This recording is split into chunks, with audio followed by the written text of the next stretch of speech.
This is a really tough one for me.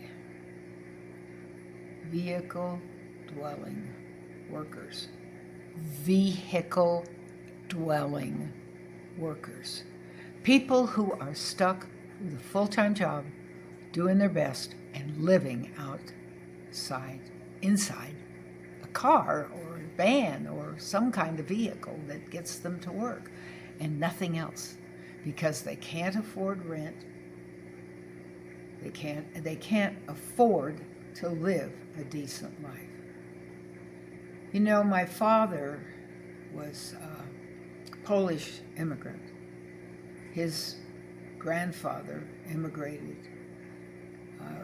years before not years before, I think it was a year before, he brought his family, and my father was the fourth child born in the United States, and he felt so strongly about the opportunity to live in a free country instead of being in Poland. My maiden name is ZALESKI. He signed up to the military at the age of 18. He was in the military for 28 years, and he was with NASA for another 17 years. And he always felt so incredibly strongly about how he had the opportunity to live in the States and how much it meant to him, and how sad it was that his own father, what he said, died a broken heart. He just missed Poland so much, but he knew that his family couldn't make it there because of all the problems and all the upheavals. And so what do I see now all over the United States? I just watched another documentary, and it just absolutely broke my heart. People who were hiding who they were from their peers at work because they were actually living in a vehicle and going to and from work in that same vehicle, and everything they owned was in storage somewhere. They would have a gym membership so they could use a bathroom and they could wash themselves, take a shower before work. It's so sad, and some of them were in families where they had two vehicles and a child in each vehicle, or they swapped a child back and forth. How do you raise a child in a car and have them come out feeling like they have value? But the fact of the matter is, the average income in the United States, mean income, is $84,000 a year. And houses, the average house is supposed to be 3 times that, which would be just over $200,000. Instead, it's about $460,000. And that's why people don't have a place to live.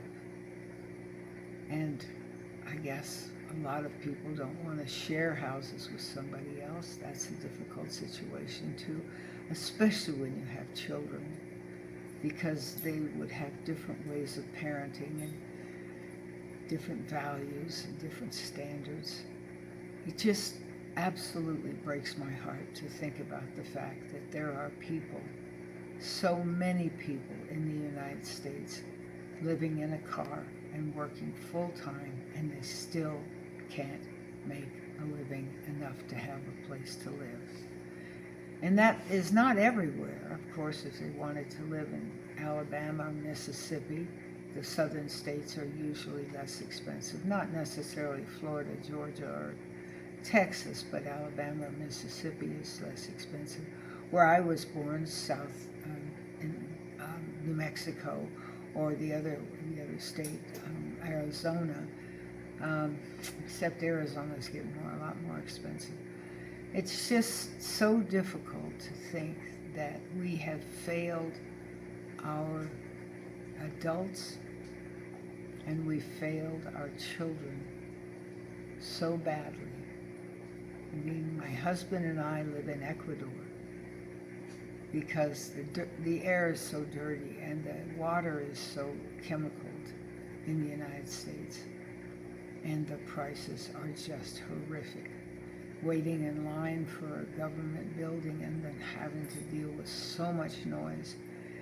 Him with PTSD, and he's got actually 8 diseases from being in the military. His plane crashed, crash landing. He's got Parkinson's disease, diabetes, and heart disease, all from, and scarred lungs, all from breathing Agent Orange or ingesting Agent Orange at some basis. And even us, we couldn't afford a place there, or certainly didn't want to breathe more bad air.